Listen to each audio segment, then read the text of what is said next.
आज बहुत एक दिलखराश वाक़या पेश आया ऑस्ट्रेलिया के अंदर दहशतगर्दी का। बहुत सारे लोगों की जान गई, बहुत सारे लोग ज़ख्मी हैं। हमारी दुआ है कि जिनकी जान गई उनकी फैमिलीज़ को अल्लाह सब्र अता फ़रमाए, जो ज़ख्मी हैं वो जल्द सेहतयाब हों। और जब ये वाक़या पेश आया उस वक्त कुछ मीडिया आउटलेट्स ने इस तरह की बात की कि शायद जो दहशतगर्द थे उनमें से एक का ताल्लुक़ पाकिस्तान से था, लेकिन ऐसी कोई बात नहीं है, उनका ताल्लुक़ पाकिस्तान से नहीं है।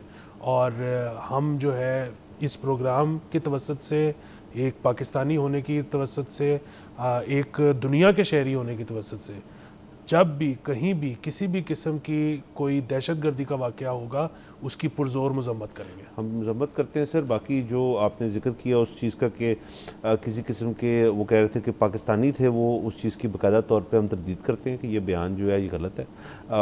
ये एक ज़ाहिर है ऑस्ट्रेलियन हुकूमत का और उनकी इंतज़ामिया के मामलात हैं, वो इसको इन्वेस्टिगेट करेंगे ये शख्स कौन थे और इन्होंने ये चीज़ क्यों की। एक जूइश सेलिब्रेशन थी वहाँ पे हानुका का, आई थिंक फर्स्ट डे की थी। बहुत ज़्यादा कम्युनिटी, जो यहूदी कम्युनिटी है वहाँ पे मौजूद थी, उनको अटैक किया गया।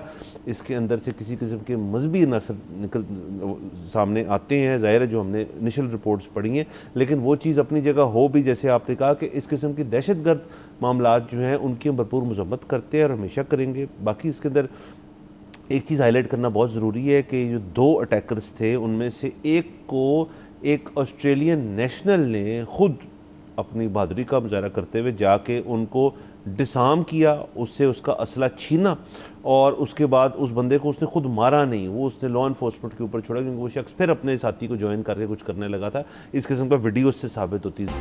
सब्सक्राइब करें और बेल दबाएं ताकि कोई खबर रह न जाए।